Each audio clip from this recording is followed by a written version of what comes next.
E a foguete da aliança, mais um dia para a glória do nosso Senhor, amém? Hoje, quinta-feira, que em nome de Jesus seja a melhor quinta-feira da sua vida, glória a Deus. Vamos com tudo, hoje é dia de pré-conferência, quero te incentivar a dar o seu melhor para Deus hoje, não deixe para fazer as coisas para amanhã, se organiza, esteja lá na pré-conferência hoje, é um evento aberto, então vamos com tudo, chama a galera aí e foco total, amém? Gente, vamos dar continuidade ao nosso job. Hoje a gente vai falar de Mateus 16, um capítulo incrível. Esse capítulo fala sobre a exigência de um sinal pelos líderes, fala da questão que Jesus fala com os discípulos, chama atenção em relação ao fermento dos fariseus e dos saduceus, fala sobre a declaração de fé de Pedro, fala também sobre que Jesus prediz a sua morte e os ensinos sobre o discipulado, amém? Mas hoje eu quero focar num texto aqui, Mateus 16, do verso 13 ao verso 18, que é em relação à declaração de fé de Pedro. Fala o seguinte na minha versão NVT, vamos ler, capítulo 16, verso 13. Quando Jesus chegou à região de Cesareia de Filipe, perguntou a seus discípulos: quem as pessoas dizem que o Filho do Homem é? Eles responderam: alguns dizem que o Senhor é João Batista, outros que é Elias, e outros ainda que é Jeremias ou um dos profetas. E vocês? Perguntou ele. Quem vocês dizem que eu sou? Simão Pedro respondeu: o Senhor é o Cristo, o Filho de Deus vivo. Jesus disse: que grande privilégio você teve, Simão, filho de João, pois meu Pai no céu quem lhe revelou isso. Nenhum ser humano saberia por si só. Agora eu lhe digo que você é Pedro, e sobre esta pedra edificarei a minha igreja, e as forças da morte não a conquistarão. Em algumas versões trazem: as portas do inferno não prevalecerão. Amém? Glória a Deus por essa palavra, esse texto é maravilhoso. Eu quero explicar aqui um pouquinho para vocês sobre o contexto desse texto. A questão é, Jesus ele vira para os discípulos deles e faz uma espécie de enquete. Eles viram e falam assim: o que as pessoas estão comentando a meu respeito? E os discípulos falaram, uns falam que o Senhor é João Batista, outros falam que é Elias, outros falam que é Jeremias, ou alguns profetas. O que ele estava, ou seja, nisso tudo aí, o que estava nos mostrando é o seguinte, que as pessoas estavam completamente perdidas, confusas em saber quem de fato era Jesus Cristo. E olha que curioso, nos nossos dias hoje, ainda está acontecendo isso, as pessoas estão completamente confusas em saber de fato quem é Jesus Cristo. Mas Jesus ele volta a pergunta para os discípulos e vira para eles e fala: quem vocês dizem que eu sou?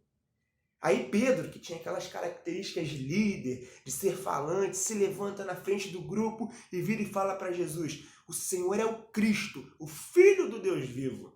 E Jesus disse a Pedro: bem, certo, Pedro, você falou isso, mas você não está falando isso porque você é mais inteligente ou mais espiritual do que os outros. Você está falando isso porque o próprio Pai revelou isso a você. Grande privilégio você tem. E Jesus vira para Pedro e fala: agora eu lhe digo que você é Pedro, e sobre esta pedra edificarei minha igreja, e as portas do inferno não prevalecerão, ou a força da morte não conquistarão. Existem três interpretações para esse texto aqui, gente, em relação ao que é a pedra. No latim, existe um ditado no latim que mostra que o próprio Pedro seria essa pedra. Uma segunda hipótese, uma segunda interpretação é que a pedra seria a declaração que Pedro fez a Jesus: o Senhor é o Cristo, o Filho do Deus vivo. E a terceira hipótese, a terceira interpretação é que o próprio Cristo é a própria pedra onde a igreja está edificada. E essa versão é que todos nós cristãos acreditamos. Por quê? A gente precisa entender que na língua grega há uma espécie de trocadilho entre Pedro e pedra. A gente precisa entender que Pedro, na língua grega, não é a raiz é pedra. Pedro deriva de pedra e não pedra deriva de Pedro. No grego, a palavra Pedro significa Petros, que tem o significado de fragmento de pedra. Já a palavra pedra no grego chama-se Petra, que significa rocha inabalável. E quando a gente para analisar rocha inabalável, é uma metáfora usada na Bíblia para o próprio Deus. Olha só que maravilha. E o que Jesus estava dizendo para Pedro ali naquele momento é o seguinte, eu vou ler o versículo, mas botando o dizer grego. Fala o seguinte: agora eu lhe digo que você é Petros, fragmento de pedra, e sobre esta Petra, rocha inabalável que sou eu edificarei minha igreja e as forças da morte não a conquistarão. Entendeu, gente? Então, a pedra é o próprio Jesus. Além de o grego e o português concordarem de que o pronome demonstrativo essa é diferente de esta. No texto, Jesus usa o pronome demonstrativo esta. Por quê? Esta é utilizado para perto e essa para longe. Digamos assim, eu tenho um crachá. Eu falo, este crachá é meu. Agora, se esse crachá tá longe de mim, tá aqui, eu falo, esse crachá é meu, tá longe. Então, o que Jesus quis mostrar aqui para Pedro é o seguinte, que esta pedra significa eu, e não essa pedra, senão ele estaria falando de Pedro. Entenderam? Mas não é esse o foco que eu quero dar aqui. O foco hoje, gente, é a gente trazer aqui 4 verdades que existem nesse texto. E esse texto é riquíssimo. Essas 4 verdades são incríveis. A primeira verdade que eu quero trazer para vocês hoje é que Jesus é o fundamento da igreja. O próprio apóstolo Paulo, ele entende isso e diz que ninguém pode lançar outro fundamento além daquele que já foi posto, o qual é Jesus Cristo. Então a primeira verdade é que Jesus é o fundamento da igreja.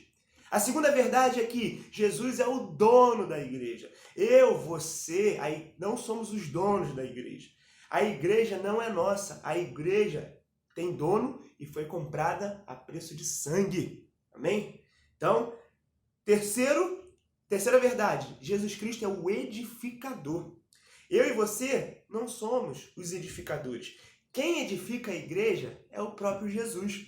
Paulo também entende isso quando ele vira e fala, eu plantei, Apolo regou e o fruto ou o crescimento vem de Deus, de tal maneira que quem plantou ou nem quem, de tal maneira que nem quem rega nem quem planta é coisa alguma, mas Deus que dá o crescimento.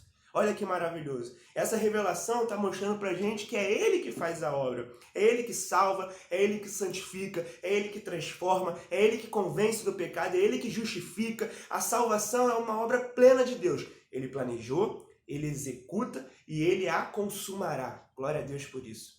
E a quarta verdade que esse texto nos mostra é que Jesus Cristo, Ele é o protetor da igreja. Querido, não tem perseguição, não tem fornalha, não tem opressão, não tem pobreza que possa destruir a igreja do Deus vivo. Porque aquele que salvou a igreja é o mesmo que a protege. Amém? Então essas 4 verdades são mostradas nesse texto. Vou recapitular. Jesus é o fundamento da igreja. Jesus é o dono da igreja. Jesus é o edificador da igreja. Jesus Cristo é o protetor da igreja. Mas a pergunta que eu quero te fazer hoje é simples. É saber, você faz parte dessa igreja? Eu não estou querendo dizer aqui, querido, em relação à placa, à denominação religiosa, mas eu quero dizer aqui se você de fato faz parte da igreja do Deus vivo, do corpo de Cristo.